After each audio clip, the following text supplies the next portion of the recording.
Así es, buenos días. Estamos en la sede del PNUD acá en la ciudad de Caracas. Van a empezar a hablar aquí las representantes de distintas ONGs. Vamos a dejar en palabras a la señorita Andrea Santa Cruz, miembro de Civilis Derechos Humanos. Buenos días. Buenos, buenos días, Andrea Santa Cruz, Civilis Derechos Humanos. Aquí estamos 5 defensoras de derechos humanos que queremos iniciar nuestra declaración hablando sobre el espacio cívico en Venezuela. El año pasado, en enero de 2023, le decíamos al Alto Comisionado para los Derechos Humanos, Volker Turk, que la situación del espacio cívico era de un grave peligro de cierre de este espacio. Esto se ha materializado progresivamente. Vemos que la política del Estado está orientada en definitiva a la intimidación y represalia de las organizaciones de la sociedad civil, y ello conlleva a que las personas, las más vulnerables, queden absolutamente desasistidas y solas en un contexto como el actual. Esta política del Estado implica represión, implica estigmatización, criminalización y persecución a las organizaciones y a sus miembros. Lo que ha ocurrido con Rocío San Miguel es un ejemplo claro de esta política. Su desaparición forzada, su detención arbitraria así lo muestran. La política contra las organizaciones descansa en diversas jurisprudencias, normas que han estado estableciéndose desde hace más de 20 años. Vemos que el fin de estas normas es anular las capacidades de las organizaciones de la sociedad civil. En este contexto es que se crea la Ley de Fiscalización, Regularización, Actuación y Financiamiento de las ONGs y afines, que fue aprobada inconstitucionalmente el año pasado y que en este momento se supone que estaría en una especie de consulta pública que no consideramos que sea realmente tal porque no conocemos el contenido del proyecto de ley, porque no se ha hecho una convocatoria amplia, porque no conocemos la metodología de esta consulta. Pero más allá de esto debemos destacar que dicho proyecto de ley implica el peor instrumento, el más grave de los instrumentos de violación a los estándares internacionales en contra de la libertad de asociación, tal y como ya lo han manifestado diversas relatorías e instancias de los sistemas universales y regionales. Queremos dejar claro que es el peor riesgo al que está enfrentándose la sociedad civil y es porque implica la inexistencia de todas las organizaciones hasta que logremos cumplir con una serie de requisitos que son prácticamente imposibles de cumplir. Además, esto será así desde el momento en que entra en vigencia la ley. Queremos además señalar que se hace inviable la regularización de las organizaciones porque vamos a depender plenamente de aspectos discrecionales del Estado, estando aspectos que son en este momento ya limitados por el Estado. El 90% de las organizaciones no pueden registrar sus asambleas.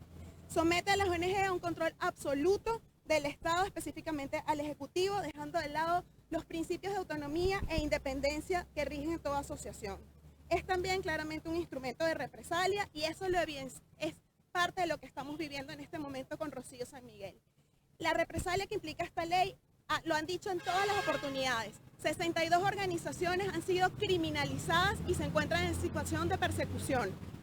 El año pasado le decíamos al Alto Comisionado que debía hacer todas las gestiones para que el Estado permitiera crear condiciones compatibles con los estándares de un entorno favorable y seguro para el espacio cívico en Venezuela.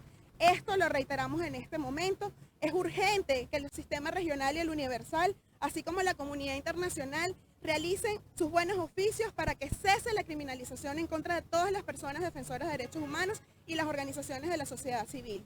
No es aceptable, bajo ningún supuesto, que Rocío San Miguel esté en este momento arbitrariamente detenida por ejercer sus derechos, por ser defensora de derechos humanos. Ella además es profesora, es experta en seguridad y defensa de la nación y ha actuado siempre apegada a diversos valores como la democracia y el Estado de Derecho.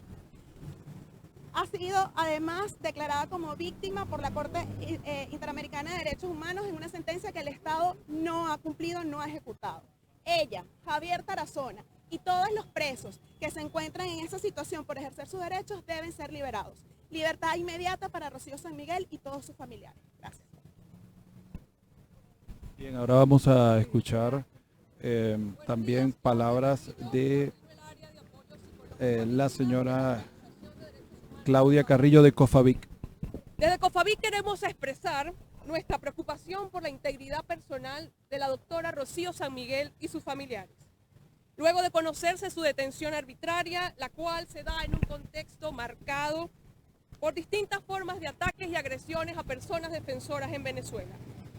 De acuerdo a un monitoreo independiente que llevamos como organización sobre ataques a personas defensoras de derechos humanos en el país, durante el periodo 2018 al 2023 se han registrado 2.227 ataques, siendo los últimos 3 años los momentos donde mayor se ha registrado casos. Dentro de este monitoreo se ha podido detectar patrones muy graves que configuran violaciones al derecho a defender derechos reconocidos por Naciones Unidas en la Declaración para los Defensores de Derechos Humanos.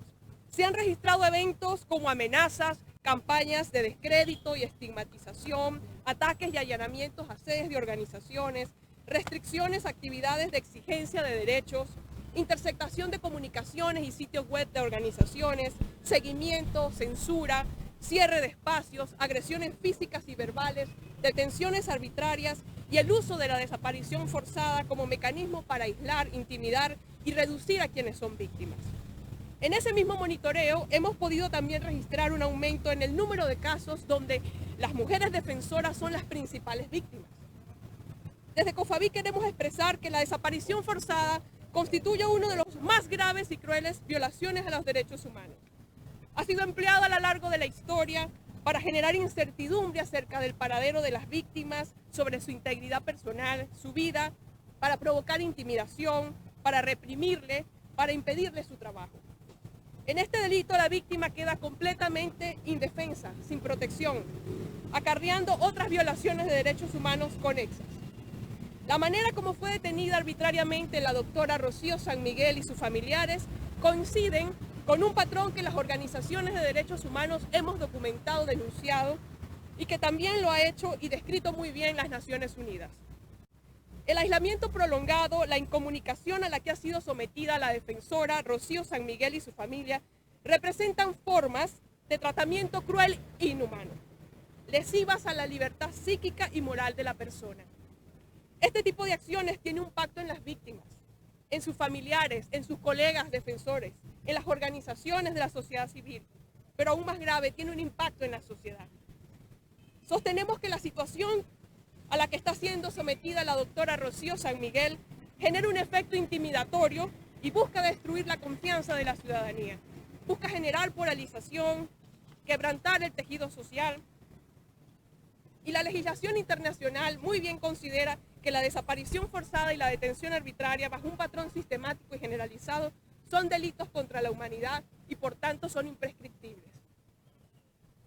Me uno a la solicitud de mis compañeras la mañana de hoy de que se deben adoptar sin dilación de manera inmediata las medidas más apropiadas para garantizar la seguridad, la integridad física y el bienestar psicológico de la doctora Rocío San Miguel y la de sus familiares.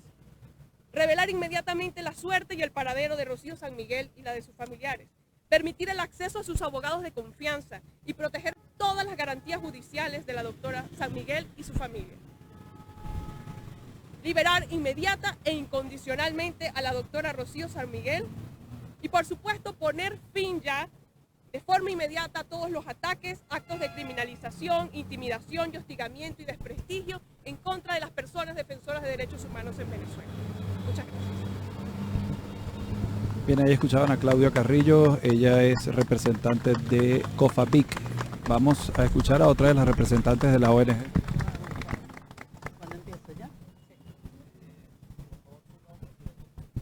Hola, soy Laura Lousa, directora y fundadora de la ONG Acceso a la Justicia. Vamos a conversar sobre el debido proceso o la ausencia, mejor dicho, del mismo en el caso de Rocío San Miguel y sus familiares.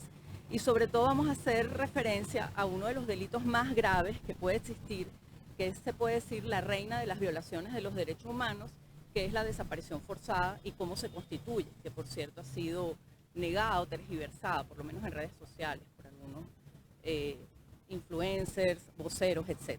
Bueno, lo cierto es que la desaparición forzada se constituye cuando justamente hay una detención por parte de autoridades del Estado o por personas relacionadas con el Estado. También cuando hay una no hay información sobre esta persona, su paradero, sus condiciones de salud, su condición psicológica, las condiciones en que está recluida. Y todo esto justamente fue lo que pasó en el caso de Rocío San Miguel y sus familiares. Apenas ayer, después de 5 días de desaparición forzada de Rocío San Miguel, se supo de su paradero y por sus abogados, no de manera oficial. Y lo único que se ha sabido es que fue presentada ante un tribunal de terrorismo.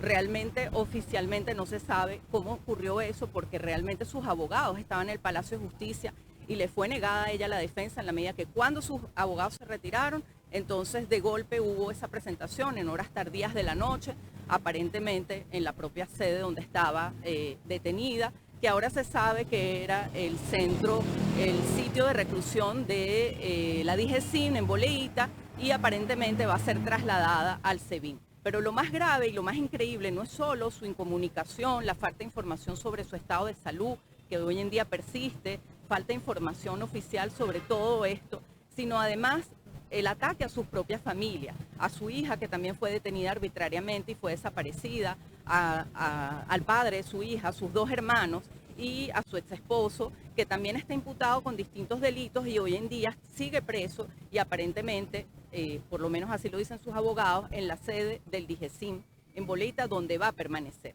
Sin embargo, sí hubo una excarcelación de, por lo menos, de su hija, sus 2 hermanos y el padre de su hija. Sin embargo, esta excarcelación, ocurrió ayer y